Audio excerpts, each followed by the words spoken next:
Welcome to God with George Ortega. This is episode number 56, and I'm recording it on Sunday, January 10th, 2021 at 7:35 p.m. And I just realized I've probably been saying over the last several episodes that it's been 2020, so I got to get used to that. All right. My my inclination is to talk about what's happening politically from a political standpoint, but um, but I'm not going to do that because I'm going to focus on the underlying reality that most people don't understand, and that just basically changes a lot. It doesn't change everything, but it does change some important aspects of our reality, not just in politics, but across the board. So, all right, so let's go. Trump, he incited insurrection. He incited his Proud Boys and other militia, white supremacists, various supporters to launch an assault on the Capitol. So let's start with that. Yes, he did that, and yes, we have to respond to that because that's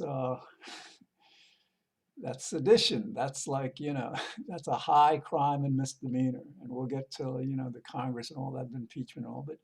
But first, the first thing we want to understand with that is that, yes, Trump is evil. Trump is not very bright. But it's not his doing per se. In other words, like, God is omnipotent. God is all powerful. That means that everything that we do, anything that anyone does, is actually God's doing. And so, yes, I mean, the irony and the unfortunate, part of this for Trump, naturally, there's a great bit of a lot of misfortune for all the evil that he's done that has affected so many people. So many people died unnecessarily because of Trump's evil. Um, the immigrant asylum seekers whose children sometimes died while in custody and then they were separated from their parents, infants.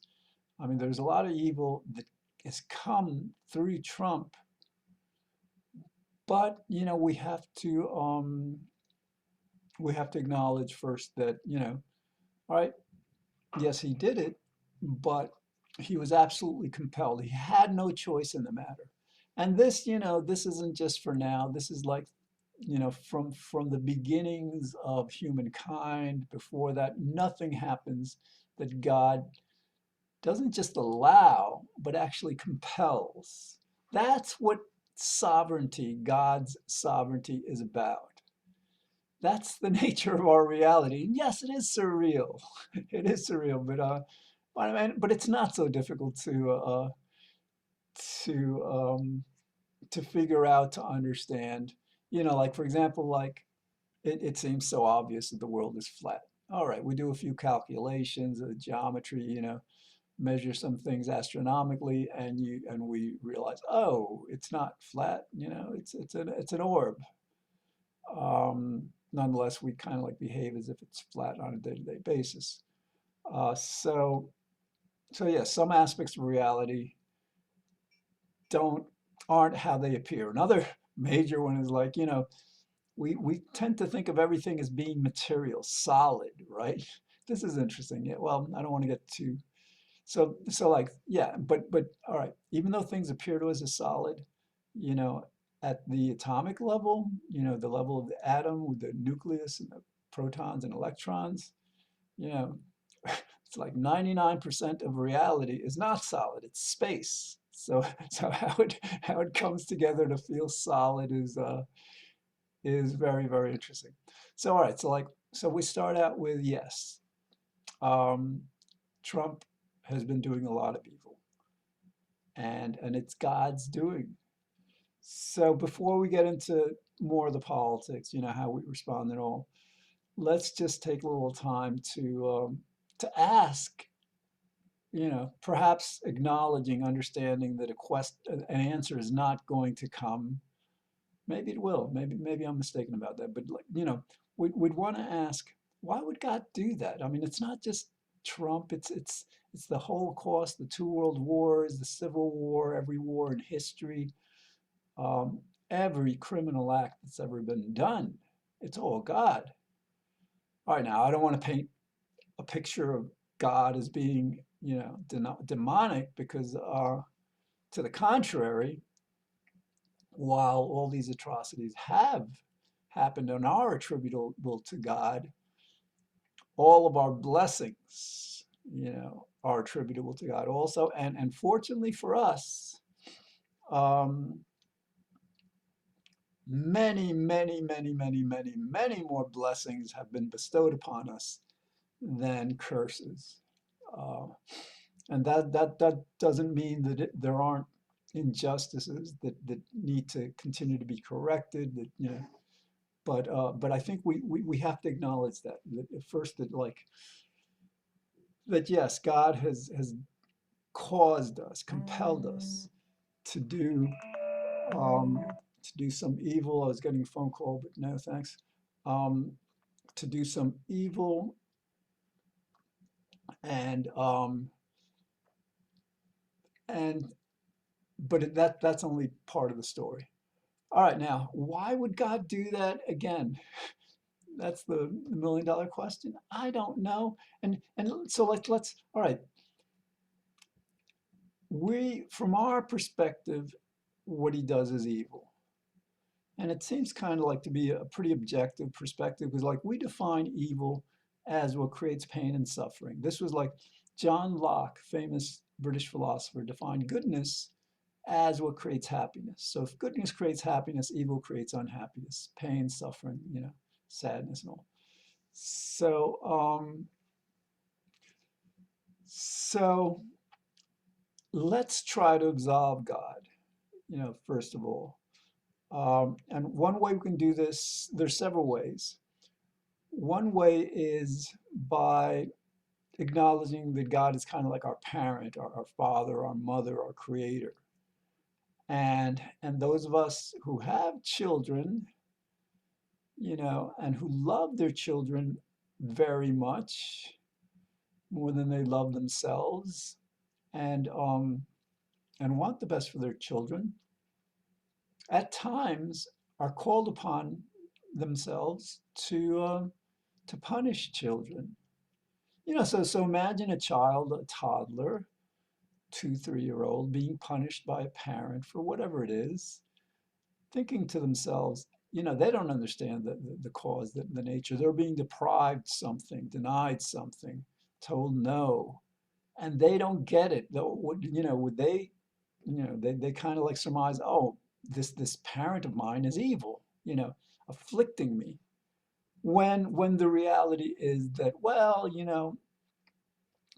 parents punish their children generally to bless them. In other words, like to teach them right from wrong, so that their life will go better, so they will ultimately experience greater happiness.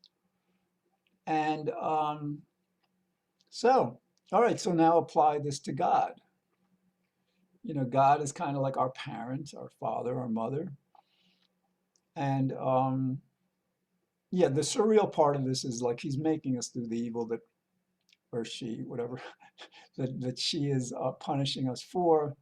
But again, the reality is that that God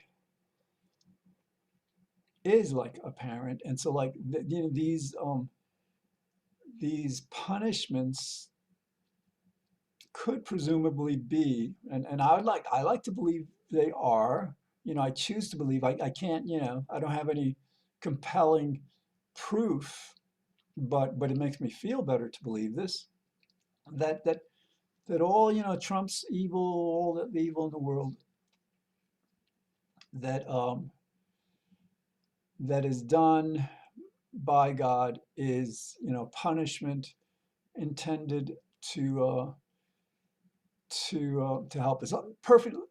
Let me deal with this. All right, a good example. Um, Climate change. And again, that's God's doing also. So this gets really, levels deep complicated. But climate change, if we don't do anything about it, like we're not, like we haven't been for like 3 decades now, at least, um, it's going to be like a slow, painful death of our civilization. We'll go from like about 10 billion people in 2050 to what, maybe less than a billion 50 years later or 100 years later. I mean, it's dire, like the sea level rise, about 80% of the people on the planet live along the coast. And if waters rise 3 feet like they're expected to, there goes the coasts, all this, centuries long, certainly decades long progress in building these cities, these ports and all will be gone. That's just one example. So, all right, so like climate change is a dire threat. Now let's go to what's happening with the pandemic. We might say to ourselves, oh, God, is afflicting us with this pandemic. Why is God doing this to this? And this is something I think a lot of people would see. They call these things acts of God, lightning and hurricane and you know, tornadoes, volcanoes, so this is an act of God. Um, so we might think, oh, this is so terrible, this is like, God is punishing us or God is just like being evil toward us. But let's put this in perspective. This pandemic is it's kind of a way of preparing us to deal with climate change. You know, for example, like and it could be a punishment. For example, the way we treat farm animals is beyond horrible. This it's probably it's more horrible than the Holocaust, more horrible than slavery, more horrible than the wars, Civil War, world wars. It's beyond horrible. And we're doing this. God's compelling us to do this. So, like, it's not like we should feel guilty, but in God's world, whether we feel guilty or not, we tend to be punished for the evil we do. So we're being punished for, I think, this evil of treating these animals so horribly. I mean, it could be also like we board as many children each year as die of every other cause combined. That's insane. We have about 1 billion people in extreme poverty. Their children die at a rate of about 10 10,000, I think, a day. Um, and then, ignoring climate change. So it could be like this pandemic is a combination punishment for all these, collective sins. But again, like getting back to the idea that God punishes us for our purpose, for our benefit, we apparently are not understanding the severity of climate change, how dire a situation we're in because of it. And it's because it's not like something that plays out in weeks or months or even years. It's something that plays out in decades, and we're not really designed sociologically to deal with those kinds of occurrences. So this pandemic is like, I think is showing us that, well,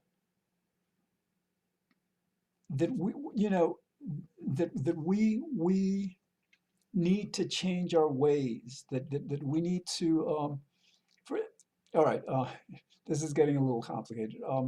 With the animals, the livestock industry, the how we treat animals, animal farming, that accounts for about 15% of the total climate change. It's more than the transportation industry, more than all the cars, trains, planes, boats combined.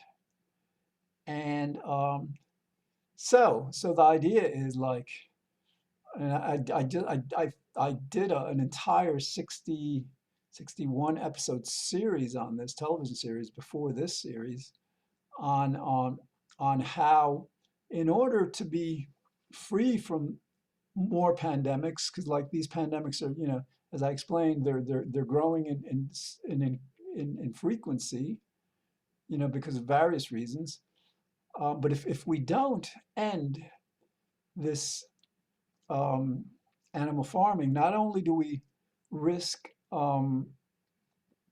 future pandemics, we also, again, we can't address climate change, adequately without doing that. So, it seems God is telling us, well, listen, now not only do you have a threat that will take decades to manifest, you have a threat from farming animals that can happen anytime. And like, I don't know if I can, I could share my screen, but like, I had this graph of like, these epidemics, like in the entire first millennium, of the common era, there were like six epidemics, and now that's an entire millennium. Now, like, there are some years during this last decade where we've had six or more epidemic outbreaks. They haven't, gone to the extent of becoming pandemics, but they could have. We've been lucky. So again, God is like telling us, like, this is like our training ground. This is like, God is saying, I want you to deal with this, that like, if you don't deal with it in 5 years, you may be closing your businesses again, you may be distancing, it could be a much more virulent, contagious strain of virus that affects us the next time. So God is saying to us, stop abusing these animals, start caring for the climate, or else, and so it's for our benefit. If in other words, if we weren't going through this pandemic, we wouldn't realize that 15% of climate change is because of this, and we would continue to spiral downward into climate catastrophe. So all right, so that's took a while to get there, but that's the first absolution of God. That what God does, what God has made Trump do, um, has been a punishment not just for Trump but for us, in order to make us better people. We've got to change our government. We can't allow disinformation anymore. We've got to like clamp down on these militias, these white supremacists, these fascists. I mean, Trump is a fascist, so and we have no choice. So like, so this, Trump is kind of like the pandemic, the political version of a pandemic. It's like, our institutions, our political institutions have been so corrupt for so long. Then God is saying, all right, it's time for you to get your acts together, to compel your politicians to be truthful, to be civil, to hold them to a higher standard than we hold ourselves.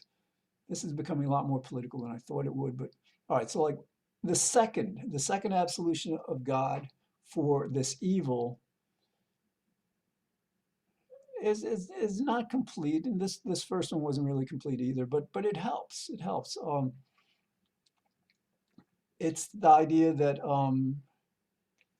well, if we're going to blame God for Trump, for this insurrection on the Capitol, for every evil that's done, we have to, at least logically, um, get to a point in the past where we could say, well, God at this point decided to make this happen.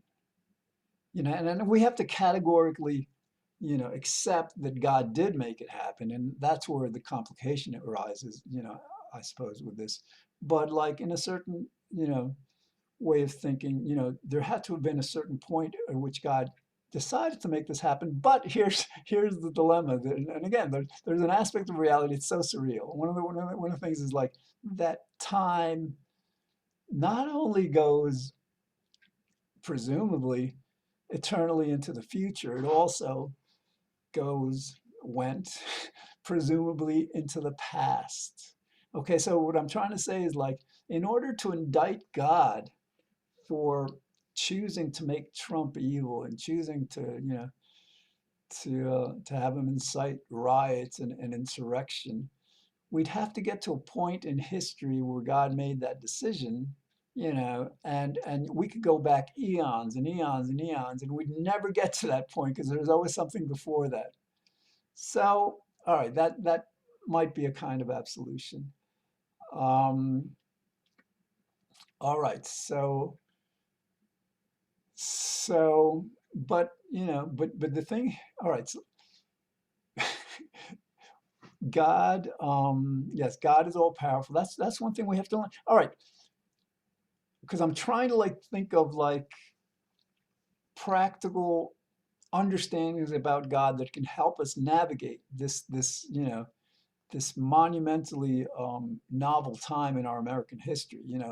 Something like this has never happened. A president inciting a mob to attack the Capitol, and if he was too stupid to understand that that danger was a very, very, real danger. Let's say he didn't expect that. Well, again, that kind of stupidity cannot go unpunished. He should have known better. So, all right. So, like, so how does this all tie into like the way we navigate this? All right. If we attribute Trump's actions to Trump, that Trump has a free will, what Trump does is up to him, then you can see how a lot of people could be extremely, extremely angry with him and hostile. And yes, we have to fight him, and he's the enemy. He's the enemy of the country. And that's understood. But to the extent that we shift the fundamental blame from Trump to God, we can go about this in a relatively peaceful, undisturbed state. In other words, like, we're doing what we have to do because it has to be done without the emotions. A good way to explain this, like, for example, in boxing and prize fighting and all, you know, I think they're taught to not become emotional, to just like, to be ruthless, whatever. I mean, that sport should be banned, that's crazy. But, they've determined that, like, a fighter is a better fighter when they don't get their emotions involved. So for us, for our sake, if we want to be effective at countering Trump, at ending his reign of terror, his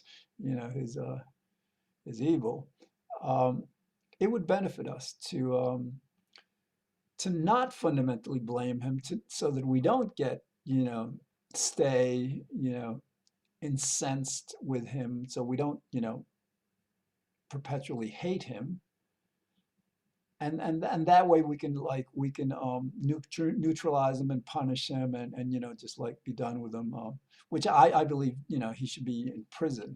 He needs to be in prison because he's like such a danger to the state, and he knows so many secrets that I wouldn't put it past him to sell these secrets to our enemies.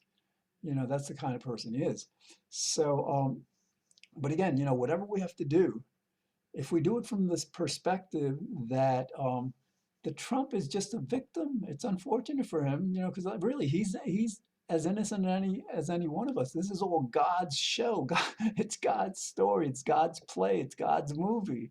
God is the author. We're the puppets, the robots in this. To the extent we understand this, then we'll shift our reaction from Trump and his minions to God.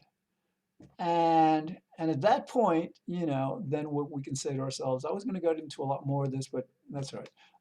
At that point, we can say to ourselves, well, as a human being, a tiny little human being on this tiny planet in this this universe that is God, that comprises 2 to 3 trillion galaxies that we know of, each with 2 to 300 billion stars. You know, we are so inconsequential, and we're not all that bright relative to this immensity, and we don't know that much relative to this immensity, relative to God. So we can say to ourselves, yes, God did this, but we can't. It's not wise to be angry with God because we're not smart enough to judge God. We're not smart enough. We don't know enough to judge God. We're smart enough and know enough to judge Trump, but not God. So again, so that, shifting the fundamental, not the pragmatic, the fundamental blame from Trump to God allows us to be in a position, well, that it spares us all anger. If we're wise, we're not going to get angry with God, or sometimes maybe it's helpful to become somewhat angry with God. I don't know, but it would limit it, and that would help us also. Again, so okay, I still haven't, you know, why does God, and the fundamental question. So like, let's say it is like God is punishing us for our own good. That's still not satisfying, and then we should get into this because the idea is like, God created, and this, maybe, this is only episode 56 in the series. Maybe by the 100th episode, or the 200th, if I'm still doing this, maybe an answer will emerge. It seems doubtful to me right now, but the fundamental question is like, well, God created human beings to be hardwired to seek pleasure and avoid pain, to be sentient. We feel pleasure and pain. So if God is going to create us like this, why would God afflict us? Why would God make us? Why would God make us do evil that God is then going to punish us for? That's another way of believing. I don't know, but that's the reality we're in.